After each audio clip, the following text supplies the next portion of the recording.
Eu gostaria de conversar agora com o economista Tiago Pedroso para avançar e aprofundar um pouco mais o debate sobre esse anúncio que foi feito aí pelo Banco Central.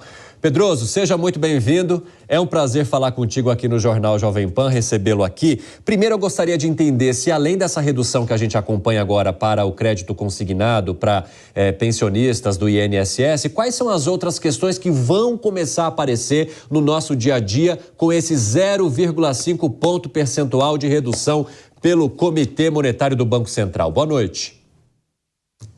Boa noite, Evandro. Boa noite a todos. É um começo, né? O Banco Central começa o início do ciclo de queda de juros. Começamos a ver aí o crédito consignado que bate diretamente num público, né, que é bom para o PT, para o próprio partido, mas no geral devemos ver isso acontecer em todas as outras linhas de crédito, desde o crédito pessoal a financiamento imobiliário, financiamento de automóvel.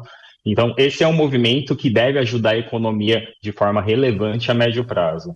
Agora, Tiago, ali na Critéria vocês ficam de olho naqueles telões acompanhando o movimento do mercado e também conversando com os clientes para entender de que forma que eles olham, né, para isso. Eu queria saber de você como que o mercado reagiu diante dessa decisão. Foi o esperado ou algumas questões surpreenderam nesta quinta-feira?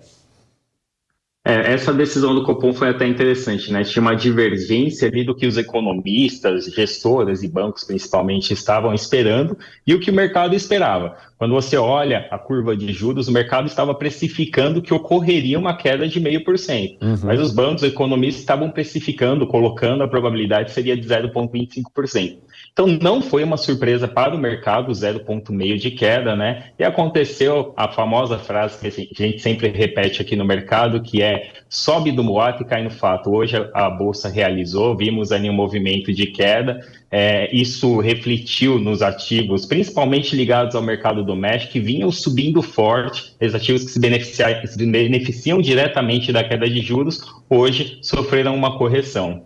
Agora, por que então, de uma forma bem didática, por que algumas ações caem e por que o dólar sobe num movimento que, quando a gente olha, parece otimista ou bom para a situação que a gente vive no Brasil ou diante do que acompanhávamos, né? Porque a gente tinha uma taxa básica de juros de 13,75%. Aí, quando se reduz, boa parte dos setores comemora. E aí, por que a gente acompanha um aumento do dólar? O dólar, especificamente, ele vai na mão contrária, né? Por mais que tenha um otimismo para a economia, a gente tem um movimento de queda de juros que automaticamente torna menos atrativo para o investidor estrangeiro investir aqui em títulos brasileiros.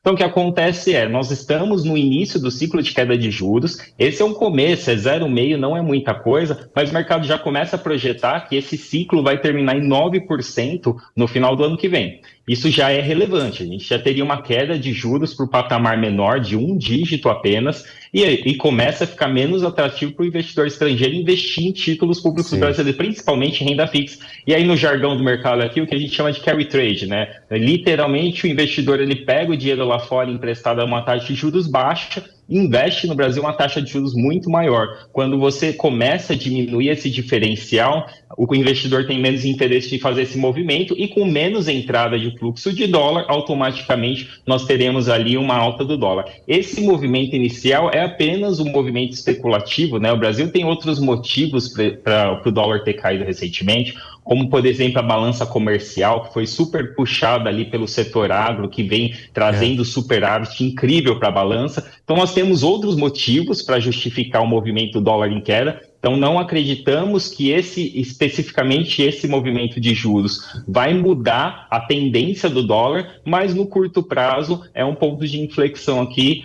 A gente está vendo aqui que o dólar parece que encontrou um platô ali entre R$ 4,70 e R$ 5,00 e vem sambando ali mais ou menos nesse nível de preço. Agora, Tiago, só para a gente finalizar aqui a nossa conversa, nós acompanhamos a The Economist apontando um otimismo, né, do mercado internacional com a economia aqui no Brasil. E aqui dentro há muitos questionamentos sobre a política fiscal que o governo federal pretenda adotar para controlar as contas públicas. O que é que vem de visão de fora e o que há na atuação aqui dentro que a gente precisa observar que gera esse reflexo para quem está olhando praticamente de cima?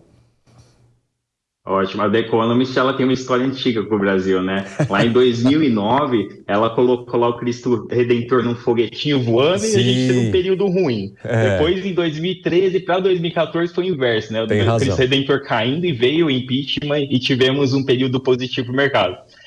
Então, a The Economist normalmente ela erra o time, mas assim, de fato, nós estamos entrando numa fase positiva para o Brasil, seja por conta do ambiente doméstico melhor. Então, a reforma fiscal que está sendo feita agora, o arcabouço, por mais que não seja a melhor reforma do mundo, ela dá alguma clareza para o cenário fiscal, pelo menos a curto e médio prazo. Uhum.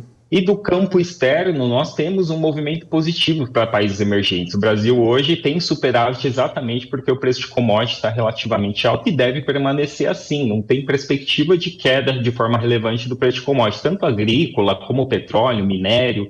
Então, o cenário continua positivo para emergentes e, consequentemente, para o Brasil. Então, acho que, no caso específico, nesse momento, a The Economist está indo num caminho que é mais ou menos o que é a visão hoje de gestores do mercado local também, que o Brasil, de fato, está sendo um pouco a bola da vez, porque você também lá do outro lado do oceano, a Europa, Estados Unidos, a previsão é que ocorra uma desaceleração. Então, o mundo capital tem que buscar onde se alocar e o Brasil pode se beneficiar desse cenário. Economista Thiago Pedroso, especialista em renda variável e cenário Brasil da Critéria Partners, muito obrigado por conversar conosco. Espaço está sempre aberto para você por aqui. Muito obrigado, Evandro. Boa noite para todos. Boa noite, até a próxima.